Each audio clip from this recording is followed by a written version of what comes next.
Bonjour à tous, bienvenue dans notre étude de la lettre aux Romains. Lettre aux Romains, donc, que nous avons débuté depuis déjà 2 semaines. Nous avions vu d'abord que cet évangile elle était selon les Écritures. Nous avons vu ensuite que cet évangile, c'est un don de Dieu. Maintenant, nous allons vraiment nous arrêter sur le verset clé de tout ce livre qui nous dit l'évangile, c'est la puissance de Dieu pour le salut, pour sauver. C'est ce que nous allons voir dans Romains chapitre 1er et nous allons lire tout simplement du verset 13 au verset 17. Du verset 13 au verset 17, prenons ensemble. Voilà, verset 13. Donc on revient un peu dans le contexte de ce qu'on a vu la dernière fois. Donc verset 13, on l'a déjà lu, jusqu'au verset 15, mais on va lire jusqu'au verset 17, cette fois-ci. Je ne veux pas vous laisser ignorer, frères, que j'ai souvent formé le projet d'aller vous voir, afin de recueillir quelques fruits parmi vous, comme parmi les autres nations, mais j'en ai été empêché jusqu'ici. Je me dois aux Grecs et aux barbares, aux savants et aux ignorants. Ainsi, j'ai un vif désir de vous annoncer aussi l'Évangile à vous qui êtes à Rome, car je n'ai point honte de l'Évangile. C'est la puissance de Dieu pour le salut de quiconque croit, du juif premièrement, puis du grec, parce qu'en lui est révélée la justice de Dieu par la foi et pour la foi, selon qu'il est écrit, le juste vivra par la foi. Nous avons dans ce verset 16 un point qui est quand même central. Il dit, je n'ai pas honte de l'évangile, ça on va revenir dessus après, mais il dit, c'est la puissance de Dieu pour le salut de quiconque croit. Donc on est là pour vraiment expliquer ce qu'est l'évangile. Et ce n'est pas n'importe qui nous l'explique. Je rappelle juste le contexte, c'est que si vous avez besoin de comprendre, nous en tant que non-juifs, ce que c'est que l'évangile, celui qui a été donné pour cela, c'est Paul. Il est dit, il a été mis à part pour annoncer l'évangile de Dieu. C'est-à-dire que c'est son rôle particulièrement. Et par cet évangile, par cette bonne nouvelle de Dieu, il y a une œuvre. Par lui, par Christ, nous avons reçu la grâce et l'apostolat, dit Paul. Pourquoi ? C'est ça l'évangile, pour amener en son nom l'obéissance de la foi, tous les païens, parmi lesquels vous êtes vous aussi, vous qui avez été appelés par Jésus-Christ. Donc nous sommes, nous qui vous annonçons la parole aujourd'hui, des païens, appelés par Jésus-Christ. Nous étions des personnes qui ne connaissaient rien à la vie de Dieu. On n'a jamais été mis au courant qu'il y avait ce Dieu qui était à suivre, qui est le seul vrai Dieu, celui qui a promis de ramener à la vie ceux qui sont morts. Les morts, c'est nous. On l'avait lu la dernière fois, le salaire du péché, c'est la mort. Et tous ont péché et sont privés de la gloire de Dieu. Donc, c'est un don que vient nous donner Dieu, il vient nous donner la vie. Et il l'a démontré en Jésus-Christ, parce que Jésus-Christ, c'est la preuve de la puissance de Dieu. La mort n'a pas eu de victoire sur Jésus-Christ. Il est mort, mais il est ressuscité. Et ce que vient ramener Paul aux Romains, ce n'est pas un statut qui passe de mort à ressuscité, parce que ça, ils y ont cru, mais c'est plutôt cette vie nouvelle. Car la bonne nouvelle, c'est d'avoir cette vie nouvelle, cette vie de ressuscité. Cette vie qui n'est plus la même que lorsque nous étions morts, comme nous étions encore tous des pécheurs, continuons à quoi ? À persévérer dans le péché. Non, mais maintenant que nous avons été rachetés en Jésus-Christ, maintenant que nous sommes sauvés, il y a quand même autre chose qui doit être vue. Il y a même d'autres choses que nous devrions comprendre. Ici, Paul a expliqué qu'il a le projet d'aller le voir. C'est-à-dire que maintenant qu'ils sont en Christ, il va pouvoir en annonçant cette même parole, cette bonne nouvelle, recueillir quelques fruits, comme parmi les autres nations. Mais il n'a pas pu. Il n'a pas pu. Pour Paul, c'est une mauvaise nouvelle. Il n'a pas pu. Pour les Romains, c'est peut-être une mauvaise nouvelle. Mais pour nous, c'est quand même une bonne nouvelle. Pour reprendre un peu ce que j'ai dit la dernière fois, on peut avoir des projets qui sont bien, mais Dieu ne veut pas que nous y allions. Pourquoi? Mais souvent, nous, on est là en train de dire, ça c'est un bon projet, c'est un mauvais projet. Qu'est-ce qu'un projet selon Dieu? Parfois, il y a des grandes questions. Qu'est-ce qu'un projet selon Dieu? Le problème, ce n'est pas le projet. Le problème, c'est pourquoi est-ce que vous le faites? Et est-ce que vous acceptez que Dieu vous dise non, même si c'est un bon projet? Annoncer la parole de Dieu chez les Romains, c'est un bon projet. Vous n'allez pas me dire que non, ce n'est pas un projet selon Dieu. Non, c'est un bon projet. D'ailleurs, il explique, il a souvent formé le projet d'aller les voir. C'est-à-dire qu'il insiste, il dit, mais j'aimerais vraiment les voir. Et j'aimerais vraiment pouvoir prendre du fruit chez eux. Mais il dit une chose, c'est que, oui, il y a les Romains, mais je me dois à tout le monde. Je me dois aux Grecs et aux barbares, aux savants et aux ignorants. Et chez les Romains, voilà, il y a des Grecs, il y a des barbares, il y a des savants et des ignorants, mais il y en a aussi partout, comme dans la plupart des nations. Mais même s'il a un vif désir d'annoncer l'évangile à ceux qui sont en Rome, il n'a pas pu y aller depuis. Alors oui, c'est une mauvaise nouvelle pour les Romains, je disais, une mauvaise nouvelle pour Paul, on pourrait dire cela, mais non, c'est une très bonne nouvelle. Parce que vous vous rendez compte quand même que, n'ayant pu les voir, il va être obligé, là, entre guillemets, d'écrire une lettre. Une lettre où il va détailler vraiment l'évangile. Expliquer ce que c'est que l'évangile, comment vivre l'évangile. Et s'il n'avait pas écrit cette lettre, nous ne l'aurions pas reçue, nous non plus. Et quand Paul disait qu'il se doit aux Grecs, aux barbares, aux savants, aux ignorants, peut-être qu'il ne se doutait pas que lorsqu'il a écrit cela, il parlait de nous. Nous qui sommes des barbares, des peuples qui n'ont jamais entendu rien sur les choses de Dieu, des Grecs, des personnes qui philosophent toujours sur tout, que nous sommes peut-être aussi certains des savants, des personnes nous croyons très intelligents, nous pensons sages, ou des ignorants, des personnes qui agissent sans rien réfléchir. Et nous avons besoin de cet évangile. Que nous pensons être sages, savants ou ignorants, que nous pensions être des personnes d'origine grecque ou des personnes bien pensantes, avec une pensée bien carrée et avec une civilisation bien carrée, ou des barbares qui, comme certains le disent, des peuples qui n'ont pas vraiment d'organisation, peu importe. Peu importe. Le problème n'est pas là. Le problème, c'est qu'il y a un besoin de l'évangile. Et que Paul voulait voir les Romains, peut-être que les Romains c'était un peuple qui était sage, un peu comme les Grecs, un petit peu des peuples bien organisés et tout, mais c'est pas ça la bonne nouvelle. La bonne nouvelle, ce n'est pas une société qui est bien construite, bien organisée. La bonne nouvelle, c'est une vie qui change. D'une vie dont on peut cueillir des fruits venant de cette parole qui a été annoncée. Mais on ne peut pas cueillir cela de personnes qui n'ont pas Christ. On ne peut pas cueillir cela de personnes qui ne connaissent pas la bonne nouvelle de Dieu. Que Dieu donne la vie à ceux qui sont morts.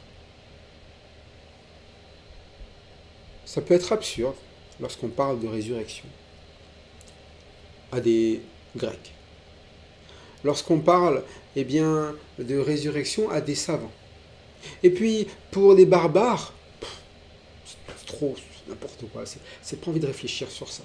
Et puis, peut-être pour les ignorants, c'est des personnes, ils n'ont pas envie de connaître plus, mais arrête ta conversation. Vous vous souvenez, lorsque Paul a commencé à l'aéropage parler de résurrection, là, ils se sont moqués. C'est comme ça, les Grecs. Et pourtant, Paul, il a été mis à part pour annoncer l'évangile. C'est-à-dire qu'il ne va pas faire les choses parce qu'il estime que cela mérite ou ne mérite pas. Il ne va pas se dire, moi c'est les Romains ils ont compris, je préfère parler à eux et je ne parle pas aux autres. Non, il est là où Dieu le place. Et s'il n'a pas pu voir les Romains, eh bien il a dû leur écrire. Pourquoi? Pour nous. Il ne le sait pas, mais son projet qui a, entre guillemets, raté d'aller voir les Romains, devient, eh bien, entre les mains de Dieu, un projet qui est salutaire pour nous. C'est pour ça que vous avez des bons projets quand vous voulez servir le Seigneur. Ce n'est pas un souci. Mais vous devez aussi accepter que Dieu dise non. Et ce n'est pas pour cela que vous allez arrêter de faire ce pourquoi vous avez été mis à part. Paul, il a été mis à part pour annoncer l'évangile. Donc, il va faire ce pourquoi il a été mis à part. Annoncer l'évangile, l'écrire. Bien, pour bien faire comprendre à l'Église. Vous avez peut-être des ministères dans votre Église. Déjà, l'exercer l'hospitalité, c'est le ministère de tout le monde, d'être hospitalier. Et puis d'aimer vos frères et sœurs. Et vous avez le ministère peut-être au-delà en termes de fonction dans votre Église, de responsable dans des domaines, que ce soit dans la partie administrative, que ce soit dans la partie peut-être enseignement pour certains. Non, parce que certains sont appelés à enseignement, d'autres plus côté service comme des diacres, eh bien, sont appelés à mener eh bien, un service pour l'organisation dans l'Église. Ou peut-être que vous êtes nouveau, que vous êtes là d'abord pour écouter, peu importe.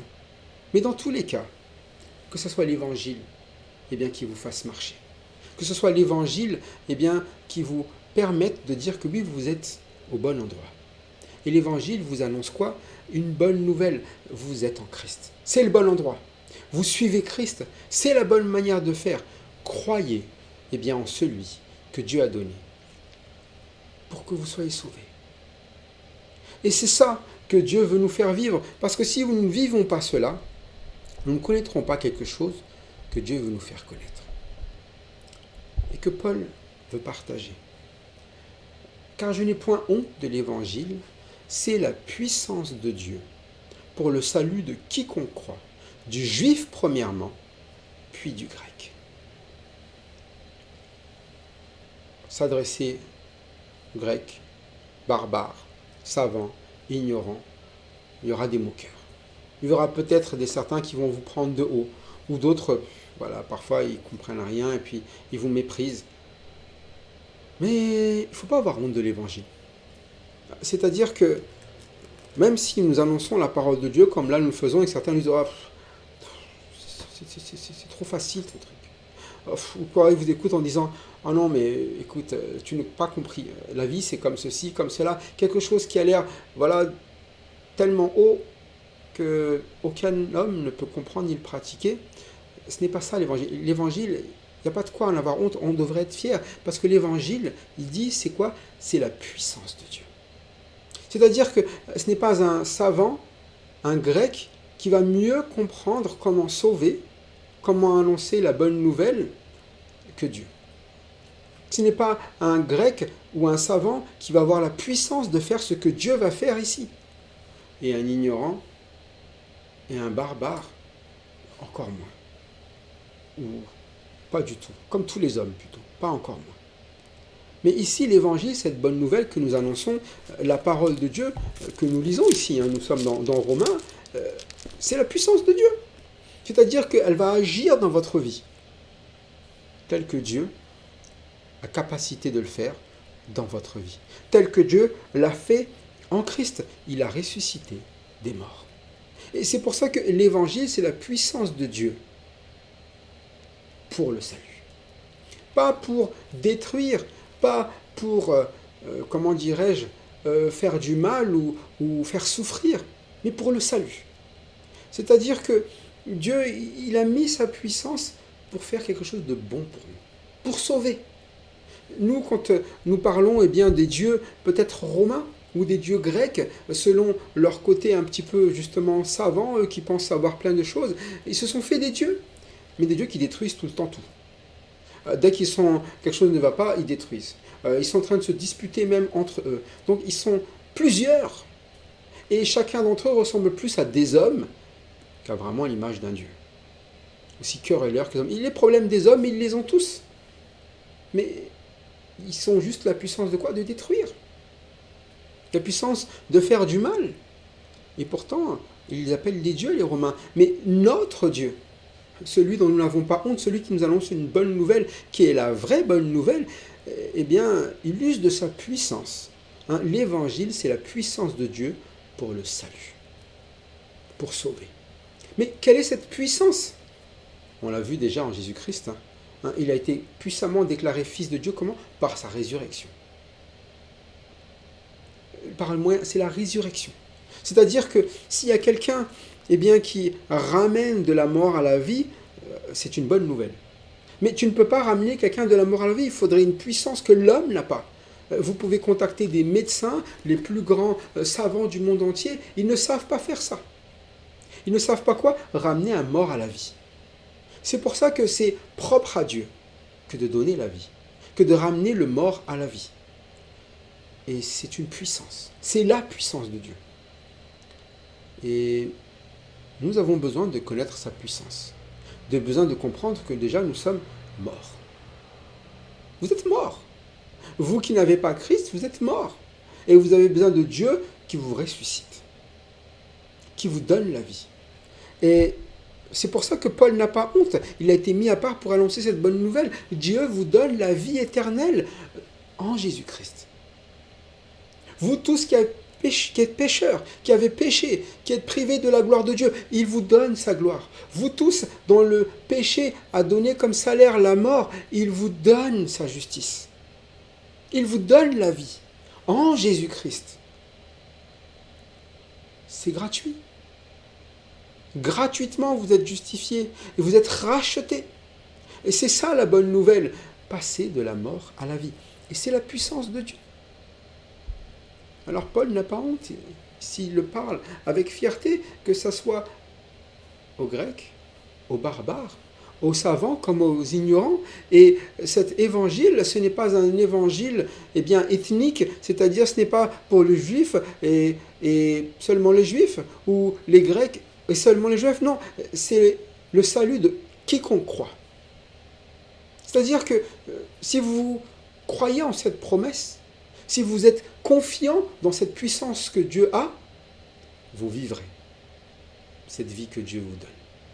Mais si vous ne croyez pas, vous ne verrez pas cette puissance. C'est pour ça que je vous en parle aujourd'hui. Moi, j'ai vu Dieu me ramener de la mort à la vie, changer ma vie. Et aujourd'hui encore, je le vois qui continue à prendre de ma vie pour en cueillir du fruit. Mais lorsque je désobéis à sa parole, lorsque je me moque de son évangile, lorsque je philosophe comme un grec pour ne pas croire ce qui est dit, mais essayer de trouver quelque chose de rationnel, de cartésien, comme on dit, là, cette puissance, oui, je suis sauvé, mais je ne la vois plus agir avec du fruit. Et c'est ce que Paul ne voulait pas voir des Romains. Des personnes qui ont cette foi qui est réputée dans le monde, mais qui va peut-être vaciller, parce qu'il n'y aura pas de fruits à cueillir. Ouais, c'est un arbre planté, il pousse, mais il n'y a pas de fruits. Mais la parole, non seulement elle vous ramène de la mort à la vie, mais surtout elle vous fait vivre. Elle vous fait vivre. C'est-à-dire que c'est cette parole maintenant qui fait vivre qui? Quiconque croit. Et cette parole, c'est la puissance de Dieu. L'évangile, c'est la puissance de Dieu. Quand Dieu vous donne une promesse, qu'en Christ, vous allez vivre, cette puissance, vous allez la vivre. Et elle est destinée, il est dit ici, du juif premièrement, puis du grec. Donc c'est le salut de qui premièrement? Du juif, puis du grec. Pourquoi? Est-ce que ça veut dire que, il a dit, je vais sauver les juifs, après, on verra pour les grecs? C'est plutôt une question de communication. C'est-à-dire que les premières personnes qui ont pu entendre parler de ce salut, en tout cas qui en étaient les bénéficiaires, c'était les Juifs d'abord. Et il va en parler dans Romains. Il va parler des Juifs. Mais il va parler aussi des Grecs. C'est-à-dire des Grecs qui n'ont peut-être pas entendu cette parole. Pour eux, c'est nouveau. Jésus-Christ annonce que c'était dans les Écritures, l'évangile selon les Écritures, selon ce qui était écrit. Donc les Juifs, premièrement, ils étaient au courant. Ils étaient au courant que le Messie allait venir, que Jésus-Christ, le Sauveur, allait venir. Les Grecs, non. Donc, premièrement, en termes de communication, c'est plutôt les Juifs qui auraient dû reconnaître et propager cela. D'ailleurs, quand vous regardez les apôtres, Jésus-Christ, il est descendu des Juifs, fils de David. Et les apôtres sont des Juifs. Donc, premièrement, les Juifs, c'est eux qui ont reçu cette parole. Quand Jésus-Christ est venu, c'est révélé comme étant le Messie, c'est les Juifs. Eh bien, chez qui c'est manifesté. Mais maintenant que les Juifs ont, ils ont reconnu, ça n'est pas resté chez les Juifs, les païens aussi. Et les Grecs, donc. Donc, ce salut n'est pas limité. Ce salut, il est destiné à tous. Mais ce qu'il dit à tous, simplement, c'est que c'est la puissance de Dieu pour le salut de quiconque croit. Donc il y a cette nécessité de croire, de se dire, mais je crois ce qui est écrit dans cette parole, que vous soyez juif, que vous soyez grec, ça ne change rien. C'est pas parce qu'un juif connaît par cœur les Écritures, s'il ne croit pas en ce qui est écrit, s'il ne croit pas que le Messie est le Sauveur, ça n'a pas de sens. Et vous savez que de l'époque de Jésus, il y en avait beaucoup qui étaient incrédules. Beaucoup d'incrédules. C'est-à-dire qu'il y avait des disciples et à un moment donné, quand il va commencer à enseigner la bonne nouvelle, à annoncer qu'il est le pain de vie, que voilà, c'est lui dont il faut se nourrir, alors là, vous avez tout le monde qui a été perdu. Il ne restait plus que les disciples qui disent, à qui irions-nous? Tu as les paroles de la vie. Et la puissance de Dieu pour sauver, c'est toi qui l'as. Ce sont tes paroles qui donnent la vie. Nous, sans tes paroles, nous ne sommes rien. Nous sommes morts. C'est pour ça que j'ai décidé de m'arrêter particulièrement dans cette lettre aux Romains. Si je me suis arrêté dans la lettre aux Galates juste auparavant, c'était pour nous expliquer de garder l'évangile. Maintenant, d'expliquer ce que c'est que l'évangile. D'abord, garder parce que, on a dit en global, parce que souvent on tente de le remplacer par d'autres choses, des règles humaines, une religion, des lois, comme si la loi sauvait. Et là, il explique vraiment clairement l'évangile. Ce n'est pas par la loi, effectivement. C'était par quoi? Par la foi. Celui qui croit. Juif, premièrement, puis grec. Parce qu'en Jésus-Christ est révélée la justice de Dieu. Par la foi et pour la foi, selon qu'il est écrit, le juste vivra par la foi. Ça n'a pas changé. Quand Paul écrit aux Galates, écrit aux Romains, l'évangile, c'est par la foi. Vous croyez ce que Dieu dit. Vous croyez dans ses promesses. C'est comme ça qu'ont avancé tous ceux qui nous ont précédés, dont on parle dans les Écritures. C'est par la foi que l'on croit que le monde a été créé. C'est par la foi que Enoch a marché. C'est par la foi que Abel a offert un meilleur sacrifice. C'est par la foi que Abraham, Sarah ont quitté leur terre pour aller se rendre vers cette terre qui leur était promise. C'est par la foi que le juste vit. Il ne vit pas par sa capacité à démontrer que c'est quelqu'un qui est capable de suivre ce que Dieu demande. C'est pour ça que quand on parle de l'évangile, c'est une bonne nouvelle. Pourquoi? Parce qu'elle est ouverte à tous. Seulement, il faut s'appuyer sur la parole de Dieu. C'est-à-dire que vous soyez juif, grec, que vous soyez, grec, barbare, que vous soyez ignorant, savant, elle s'adresse à vous tous. Et vous ne pouvez pas vous dire, non mais moi je ne pourrai jamais comprendre. Vous ne pouvez pas dire, non mais tout ça là, c'est des vieux trucs là. Ça c'était à l'époque, ça marche pour les gens ignorants là. Nous, maintenant, on a évolué. Voilà, nous, on est des Grecs. On a fondé notre société là, qui évolue, tout cela. On n'a plus besoin d'écouter ce genre de choses, ces histoires de Dieu, là, ces histoires de bonne... Non. En fait, en voulant être des sages, on devient des ignorants. On ignore que le monde tel qu'il est, il suffit juste de regarder. Vous avez quelque chose de magnifique autour de vous. Vous avez ces plantes, vous avez ces montagnes, ces mers, vous avez le ciel, vous avez la lune, les étoiles et tout cela, si bien réglé. Et vous vous dites quoi? Il n'y a pas de Dieu. Et vous vous dites que c'est sans but. Faire quelque chose d'aussi bien réglé sans but, il faut être fou pour croire cela. Il faut avoir une foi, mais une foi totalement mal placée. Mais si elle est placée en Dieu, alors vous comprendrez que tout ce qui a été créé, c'est pour Dieu, et ça a été fait de manière tellement millimétrée que ça ne peut pas être quelqu'un sans exactitude, eh bien, qui ait fait cela. Voilà pourquoi ce Dieu qui est dans l'exactitude, qui est juste, qui fait ce qui est bon, il a décidé maintenant de s'adresser aux hommes. Et comment on sait qu'il s'est adressé aux hommes? Déjà parce que sa parole est venue aux hommes, mais en plus, il a vraiment aimé les hommes, il a donné Jésus-Christ, il est venu en chair, fils de David. Pourquoi? Eh bien, pour nous montrer sa vie. Une vie qu'il donne à la croix, qui peut nous racheter. Mais une vie maintenant aussi qui quoi? Qui est ressuscitée. Et qui est la promesse que Dieu nous donne. En lui est révélée la justice de Dieu. Dieu est juste. Oui, on est tous des pécheurs. Nous méritons la mort. Et c'est irrévocable. C'est irrévocable. C'est une loi. Le salaire du péché, c'est la mort. C'est pas révocable. Mais Dieu a été juste et qu'il n'a pas révoqué la mort. Celui qui va vivre la mort à notre place, c'est Jésus-Christ. C'est-à-dire que le salaire du péché est tombé sur Jésus-Christ.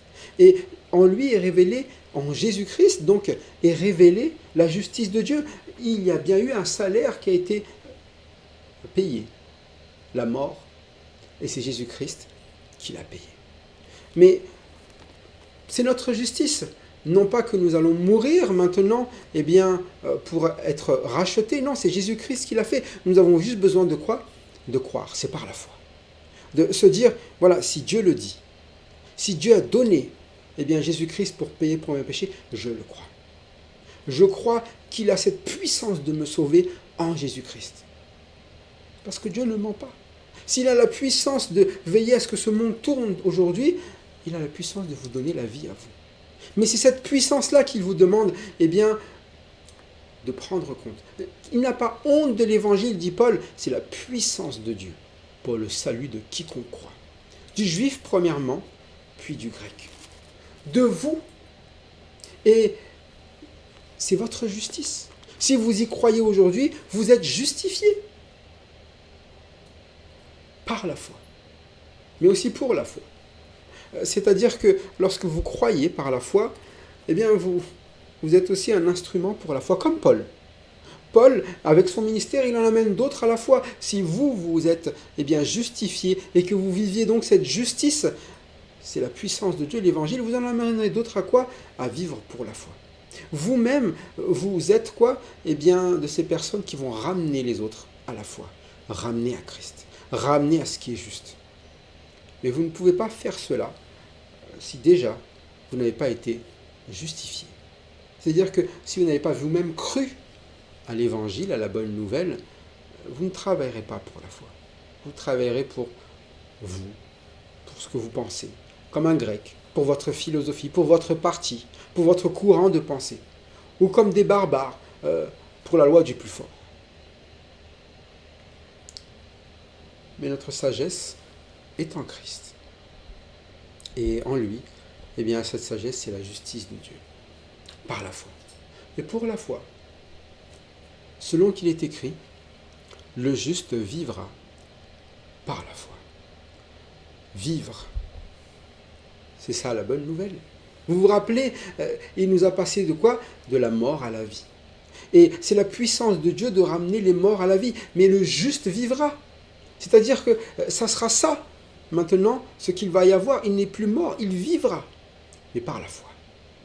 Il vit toujours dans l'écoute de la parole, de savoir ce que la parole a à lui dire, lui a annoncé, lui demande d'obéir. Et nous, quand on parle d'obéissance, on dit que c'est une mauvaise nouvelle. Souvent, non, mais je ne vais pas pouvoir faire ce que je veux. Mais non, vous vivrez. C'est pour ça que c'est une bonne nouvelle. Vous vivrez. L'évangile, c'est la puissance de Dieu pour sauver, pour que vous puissiez vivre. Et je tiens vraiment à ce que ça soit clair pour chacun. Sauvé. Est-ce que vous êtes sauvé? Si vous êtes sauvé, vous avez connu la puissance de Dieu. Mais cette puissance, elle continue d'œuvrer. Le juste vivra, il vit toujours. Mais par quoi? Par la foi. Toujours quoi? Dans cette confiance dans la parole. Celui qui m'a sauvé, c'est celui qui me demande maintenant de vivre. Il m'a donné la vie, il me demande maintenant de vivre. Et c'est ce qu'il va être expliqué aux Romains. Il faut vivre maintenant. Auparavant, vous ne viviez pas.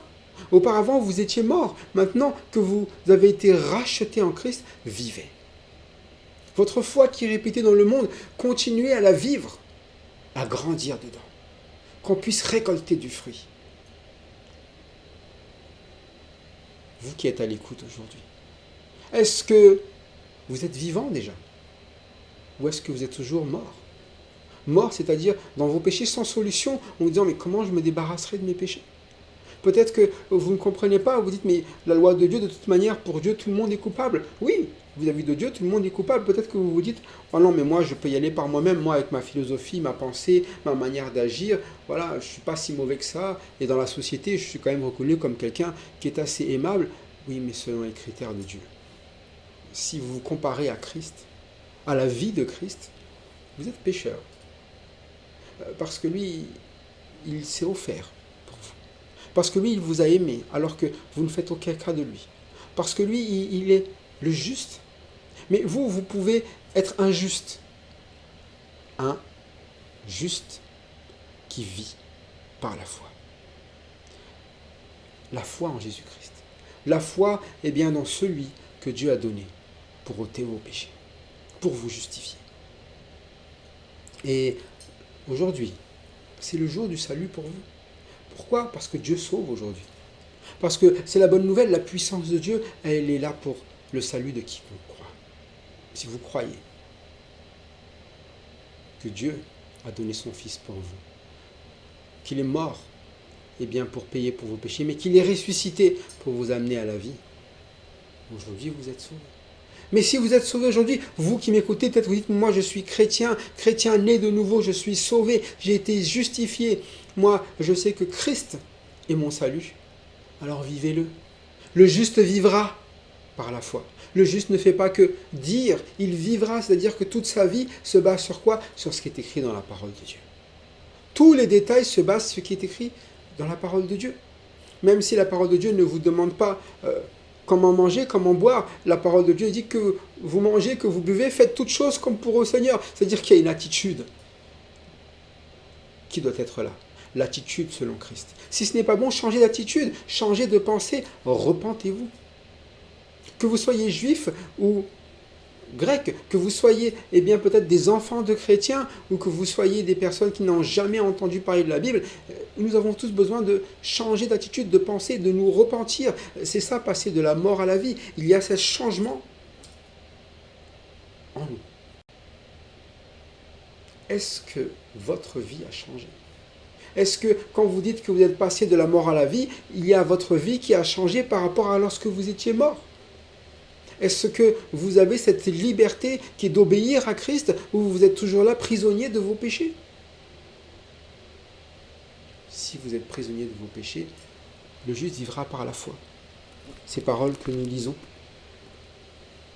mettons-les en pratique. Laissons cette parole cueillir du fruit en nous. Paul voulait cueillir ce fruit chez les Romains. Mais en réalité, c'est chez nous qu'il va pouvoir cueillir ce fruit. Si nous obéissons à la parole. Si nous sommes ce que nous disons être des personnes sauvées par la puissance de Dieu. Parce que Dieu sauve et Dieu change les vies. Il nous passe de la mort à la vie. Il nous fait vivre une nouvelle vie. Montrons cela au monde. Montrons cette bonne nouvelle. Et c'est ce que nous allons voir dans tout ce livre romain. Nous allons voir que c'est Dieu qui doit être le centre de tout. Nous allons voir que Dieu a tout fait pour nous amener ce dont nous avons besoin. La seule chose dont nous avons besoin, c'est de vivre. Alors soyez des justes, vivez par la foi et nous verrons la suite. La prochaine fois, nous commencerons le verset 18 et les suivants. Et commencez déjà à lire encore une fois cela. Mais en attendant, si vous avez des questions, n'hésitez pas. Vous pouvez simplement nous écrire et nous vous répondrons avec plaisir. N'oubliez pas aussi de suivre les autres vidéos, les autres séries. Vous pouvez vous abonner juste en bas à votre droite en cliquant dessus et vous serez au courant de toutes les vidéos. Pour quelle raison? Comme le dit la parole, celui qui est de Dieu écoute la parole de Dieu. Voilà, pour vivre par la foi, il faut bien écouter l'enseignement de la parole. Voilà pourquoi je vous invite à écouter les prédications et que cela puisse être un moyen pour vous de grandir et d'être affermi aussi pour l'œuvre de Christ. Je vous dis à très bientôt et que le Seigneur vous bénisse. Amen.